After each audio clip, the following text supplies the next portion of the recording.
কাঁথি লোকসভা কেন্দ্রের প্রার্থী সৌমেন্দু অধিকারীর মিছিলে গাড়িকে লক্ষ্য করে রাস্তায় বোমা ছোড়ায় অভিযোগ তৃণমূল দুষ্কৃতীদের বিরুদ্ধে। অভিযোগ বিজেপির। এলাকায় উত্তেজনা, রাস্তায় বিজেপির কর্মী সমর্থকেরা কাঠ ফেলে অবরোধ করেন।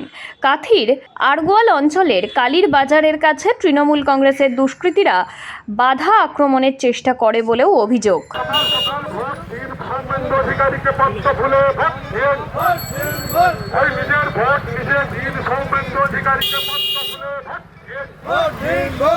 আগামী লোকসভা নির্বাচনে কাঁথি কেন্দ্রে সৌমেন্দু অধিকারীর বিজয় নিশান উঠছে। এই আগামী লোকসভা নির্বাচনে কাঁথি কেন্দ্রে সৌমেন্দু অধিকারীর বিজয় কেতন উঠছে। এই বন্দে মাতরম। এই কাঁথি লোকসভা কেন্দ্রে সৌমেন্দু অধিকারীকে পদ্ম ফুলে ভর্তেন। এই গণতন্ত্র প্রতিষ্ঠার লক্ষ্যে সৌমেন্দু অধিকারীকে পদ্ম ফুলে ভর্তেন। এই কাজের মানুষ বেছে নিন, সৌমেন্দু অধিকারীকে পদ্ম ফুলে ভর্তেন। ওই নিজের ভোট নিজে দিন, সৌমেন্দু অধিকারীকে পদ্ম ফুলে ভর্তেন।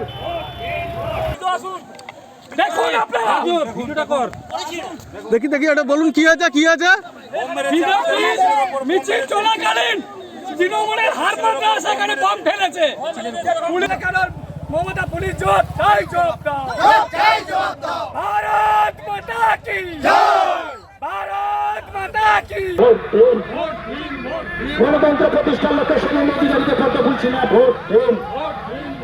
গণতন্ত্র প্রতিষ্ঠার লক্ষ্যে সৌমেন্দু অধিকারীকে পদ্ম ফুলছি না, ভোট দিন। সন্ত্রাসমুক্ত বাংলা লক্ষ্যে সৌমেন্দু অধিকারীকে পদ্ম ফুলছি না, ভোট দিন। সন্ত্রাস সৃষ্টিকারী তৃণমূল দূর হটাও। সন্ত্রাস সৃষ্টিকারী তৃণমূল দূর হটাও। আমাদের বলছি দাদা, আজকে কি হয়েছে র্যালিতে? আজকে আমাদের কাঁথি লোকসভার বিজেপি প্রার্থী সৌমেন্দু অধিকারীর সমর্থনে রোড র্যালি হচ্ছিল। ওই সময় আরগোয়ালের কাছাকাছি জায়গায় তৃণমূলের দুষ্কৃতকারীরা বোমা নিক্ষেপ করে। পরাজয় সুনিশ্চিত জেনে আতঙ্ক সৃষ্টি করার চেষ্টা করছে। অবশ্য পুলিশ তাড়াতাড়ি চলে আসার জন্য বড় কোনো ঘটনা ঘটেনি। এখন আমাদের প্রচার অভিযান চলছে এবং পুলিশ ওই অনুসন্ধানে নেমেছে, তদন্ত করছে, কারা নিক্ষেপ করলো ধরার জন্য চেষ্টা করছে। আপনাদের অভিযোগ কাদের উপর থাকছে? আমাদের তৃণমূল দুষ্কৃতকারীদের উপরে। পুলিশ এসে তাদের পেল না, এটা নিয়ে পুলিশ পায়নি। পুলিশ ওদের ধরার চেষ্টা করছে না।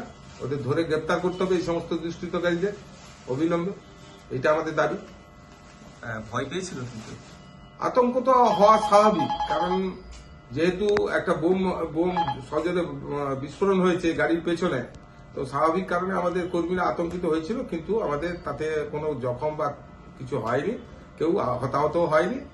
আর রোড র্যালিও চলেছে, কিন্তু পুলিশ এসে যাওয়ার জন্য তাড়াতাড়ি এবং ওদের খোঁজ করছে যারা দুষ্কৃতকারী এই ঘটনা ঘটিয়েছে। আমরা চাই অবিলম্বে তাদের গ্রেপ্তার করা হোক দোষীদের।